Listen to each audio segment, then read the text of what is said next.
Hello అండి. Subscribe చేసుకోండి. ఈరోజు సీరియల్‌లో జోష్న అందరితో మమ్మీకి మ్యారేజ్ యానివర్సరీకి ఆ ల్యాండ్ గిఫ్ట్‌గా ఇద్దామనుకున్నాను. మరి ఎందుకియ్యలేదో పెద్ద మేడం గారు అని కార్తీక్ అడుగుతాడు. అప్పుడు ఏం జరిగిందో అందరికీ తెలుసు కదా బావా! తరువాతైనా ఇవ్వొచ్చు కదా అని కార్తీక్ అంటాడు. నేను ఇవ్వాలనుకున్న మంచి సందర్భం మళ్ళీ రావాలి కదా! కరెక్టే పెద్ద మేడం గారు. కానీ మీరు చెప్పేది పచ్చి అబద్ధం అని నీ పక్కనున్న పారు అంటున్నా నేను మాత్రం నిజమే అని నమ్ముతున్నాను అని అంటాడు. పారు ఏమో మధ్యలో నన్నెందుకురా కలుపుతావు? నువ్వు కరివేపాకు లాంటిది దానివి పారు. అన్నిట్లో ఉండాలి. ఉంటే అదో టేస్టు అని కార్తీక్ అంటాడు. నేను కరివేపాకుని కాదు, తమలపాకుని కాదు. దీనికి నాకు ఏ సంబంధం లేదు. నన్నొదిలేయండి అని అంటది. శివనారాయణ మీరు కాస్త ఆగండి. ఎవరినడిగి ఆ స్థలం కొన్నావు అని అడుగుతాడు జోష్నని. మీరంతా మీ గురించి ఆలోచించుకుంటారు. నా కన్న తల్లి గురించి ఎవరైనా ఆలోచించారా? ఆస్తులు మీ పేరునే ఉంటాయి. స్థలాలు మీ పేరునే ఉంటాయి. ఆడదానికి సొంతం అంటూ ఏమీ ఉండదా?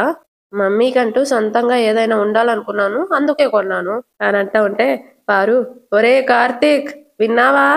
ఒక తల్లి ఆత్మగౌరవం కోసం తాపత్రపడే కూతుర్ని తప్పు పట్టారా అని అనగానే కార్తీక్ గుండె పట్టుకొని బాధపడుతున్నట్టు యాక్టింగ్ చేస్తాడు. పారు ఏమో సుమిత్ర నీ కూతురుకు పుట్టినప్పుడు నువ్వు ఎంత ఆనందపడ్డావో తెలియదు గాని ఇప్పుడు మాత్రం నువ్వు ఆనందపడాలి, గర్వపడాలి. తల్లి హృదయం గెలుచుకున్న కూతురు అని అవార్డుతో దీన్ని సన్మానించాలి. వెంటనే కార్తీక్ సరే నేను వెళ్తున్నాను. ఎక్కడికి రా అని పారు అంటది.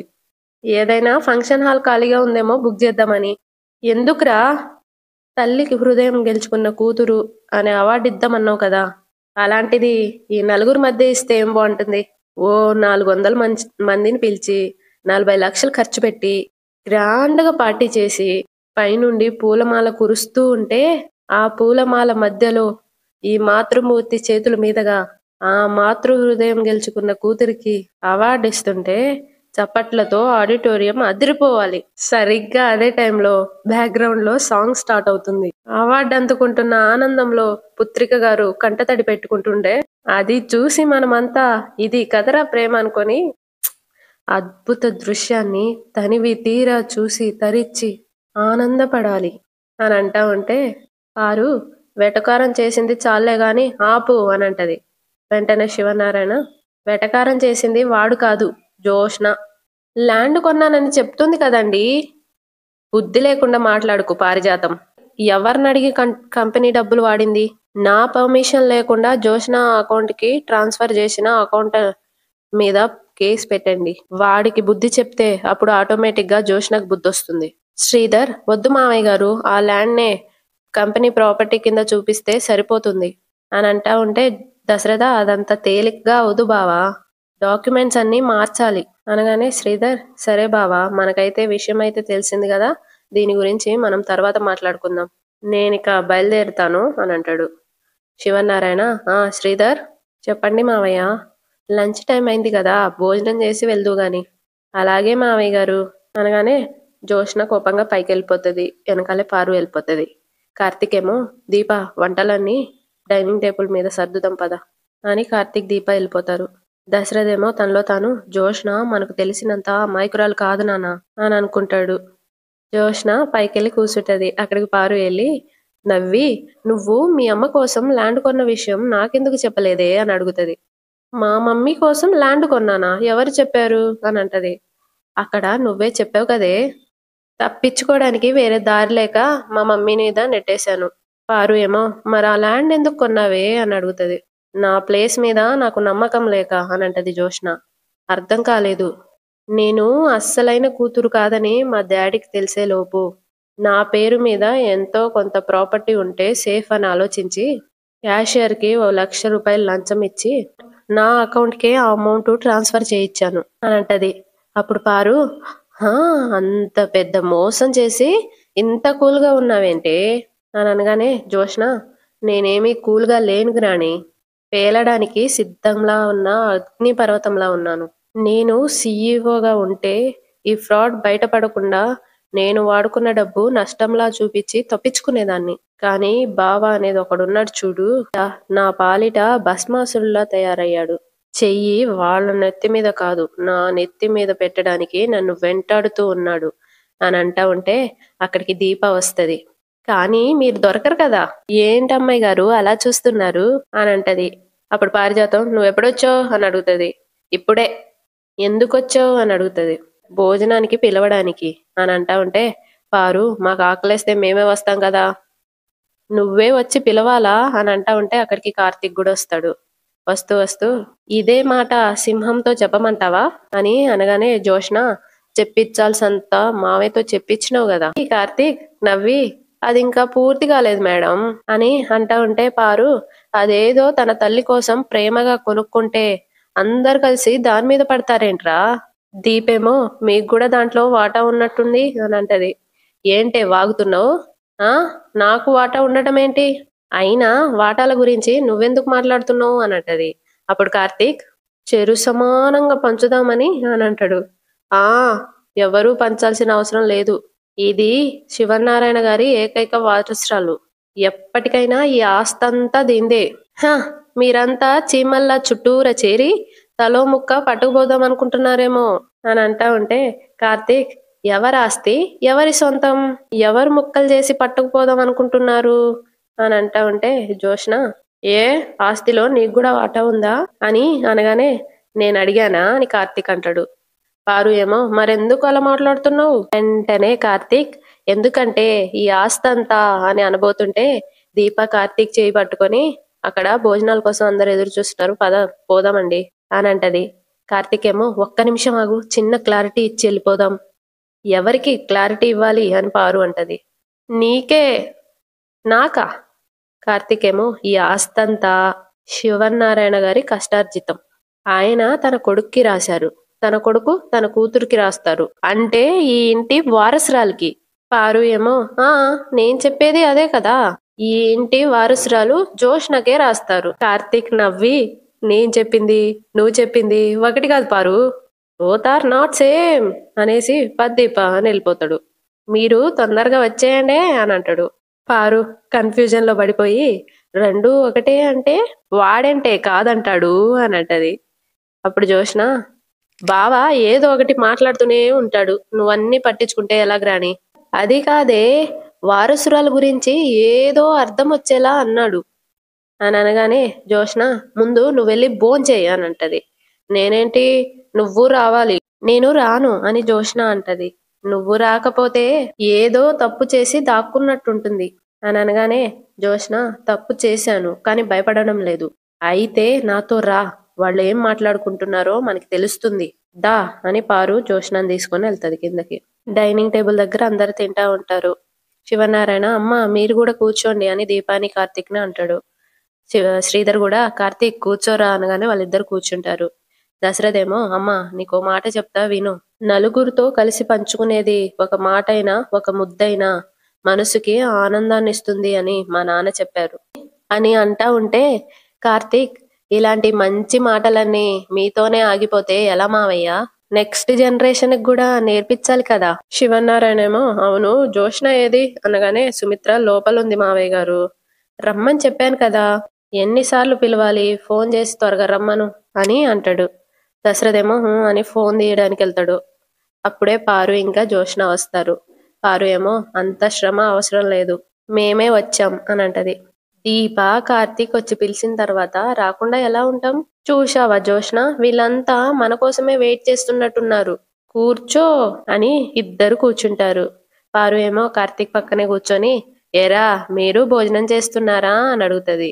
అవును పారు, మేము భోజనమే చేస్తాం, ఎందుకంటే మేము షుగర్ పేషెంట్లం కాదు కదా అని అంటా ఉంటే పారు వెటకారంగా నవ్వి ఎంత బాగా మాట్లాడతావో అని అంటది. కార్తీక్ ఏమో దీపకి అన్ని వడ్డిస్తా ఉంటాడు. బావా చాలు అని అంటా ఉంటది. జోష్న ఏమో కోపంగా చూస్తూ ఉంటది వీళ్ళు ఇలా ఉంటే. బావా జోష్న చూడు ఎలా చూస్తుందో అనగానే భోజనం తినడం అయిపోయాక దిష్టి తీస్తాలే అని కార్తీక్ అంటాడు. అది కాదు బావా అనగానే ఓడిపోయిన బాధలో ఉంది, ఊడుకుపోతు మొహం చూడకు, ఇదిగో అప్పడం వేసుకో అని తింటూ ఉంటారు. పారు ఏమో జోష్నని గమనిస్తది. ఎంతసేపని వాళ్ళని చూస్తావే అని అంటది. జోష్న నా జీవితంలో ఇంత సిగ్గులేని మనుషుల్ని ఇక్కడే చూస్తున్నాను గ్రాని అని అంటా ఉంటే, దేనికి సిగ్గు? మావయ్యని తాత కొట్టి ఇక్కడ నుండి పంపించేశాడు. అయినా సిగ్గు లేకుండా పిలవగానే వచ్చి కలిసిపోయాడు. కూర్చొని తింటున్నాడు. ఇక్కడ మావయ్యకి సిగ్గులేదు, తాతకి సిగ్గులేదు అనగానే పారు నాకొక డౌటే. ఏంటి అని అంటది. మనము వీళ్ళతో కూర్చొని తింటున్నాం కదా, అంటే మనకు కూడా అని అనబోతుంటే, మనకు కూడా సిగ్గులేదు గ్రాని అని అంటది. శివనారాయణ ఏమో ఏంటా గుసగుసలు, తినడానికి వచ్చారా మాట్లాడడానికి వచ్చారా? జోష్న ఏమో ఏం లేదు తాత, వంటలు చాలా బాగున్నాయని గ్రానీతో చెప్తున్నాను అనగానే కార్తీక్ నవ్వుతూ అన్నీ మా ఆవిడే చేసింది. మా ఆవిడ చెయ్యి పడితే అదుర్సనుకో. మాస్టారు ఇదిగో ఈ రసం వేసుకోండి. భోజనం చేయడం అయిపోయాక బావగారు నేను బయలుదేరుతాను అని దశరథ్తో అంటాడు. జోష్న తీసుకున్న ల్యాండ్ని ఏం చేద్దాం, ఎలా చేద్దాం అనేది మనం తర్వాత మాట్లాడుకుందాం బావా అని దశరథ్ అంటాడు. అప్పుడు శ్రీధర్ అలాగే బావా నేను బయలుదేరుతాను అని వెళ్తూ వెళ్తూ ఆగి బావా అని అంటాడు. దశరథ ఏంటి బావా అనగానే నీతో ఒక పర్సనల్ విషయం మాట్లాడాలి. ఏంటది అని దశరథ అడుగుతాడు. ఎలా చెప్పాలో అర్థం కావడం లేదు. దశరథ నా దగ్గర నీకు మొహమాటం ఏంటి బావా, చెప్పు అనగానే నువ్వు నాకు సహాయం చేయాలి. అడుగు బావా. మీ చెల్లికి అన్యాయం చేశానని మీకేమైనా కోపంగా ఉందా బావా అని అడుగుతాడు. దశరథ ఇప్పుడు ఆ విషయాలన్నీ ఎందుకు అని అంటాడు. లేదు బావా నాకు తెలియాలి. నీ మీద నాకేదైనా కోపం ఉంటే ఇలా నిలబెట్టి మాట్లాడతానా? నీకేం సాయం కావాలో చెప్పు బావా అని అంటాడు. అప్పుడు శ్రీధర్ కాంచనకి నువ్వంటే చాలా ఇష్టం. నువ్వు ఒక్కసారి కాంచనతో మాట్లాడతావా బావా అని అడుగుతాడు. దేని గురించి అని దశరథ అంటాడు. నా గురించే బావా, నీ చేతులు పట్టుకొని అడుగుతున్నాను. నన్ను కాంచనని నువ్వే కలపాలి బావా. నువ్వు తోడబుట్టిన అన్నయ్యవి. గట్టిగా అడిగితే కాంచన కాదనదు. ఒక పని చేయి బావా, నువ్వు మామయ్య గారితో మాట్లాడు. కాంచనని కూడా పిలిపించండి. మీ ఇద్దరి సమక్షంలో నన్ను భర్తగా క్షమించేలా చేయండి అని అంటా ఉంటే దశరథ నా చెల్లి నాకంటే మొండిది బావా అని అనగానే శ్రీధర్ మళ్ళీ దశరథ్ చేతులు పట్టుకొని నువ్వేం చేస్తావో నాకు తెలియదు బావా.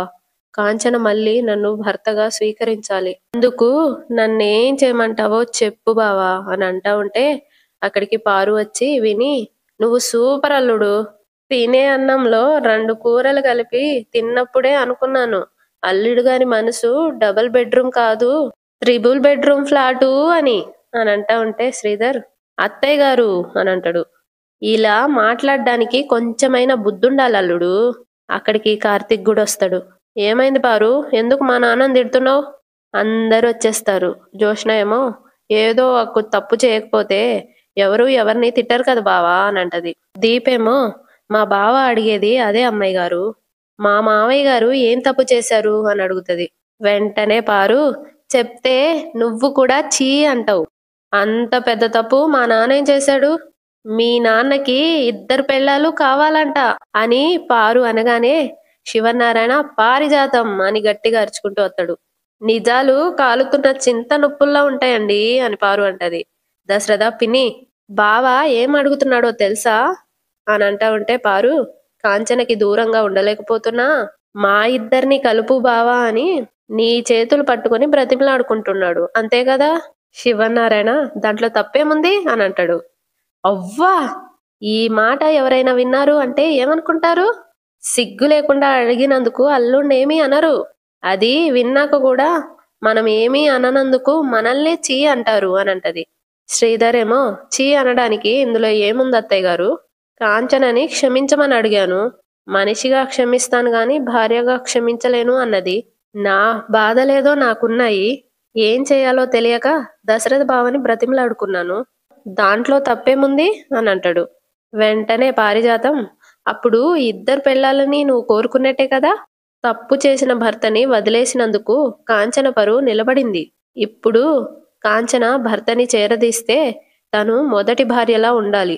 ఈ ఇంటి ఆడపడుచుకి అలాంటి నీచమైన బ్రతుకు అవసరమా అని అంటా ఉంటే కార్తీక్ సీరియస్ గా కలవాలా వద్దా అనేది వాళ్ళిష్టం, మధ్యలో నీకు సంబంధం ఏంటి పారు అని అంటాడు.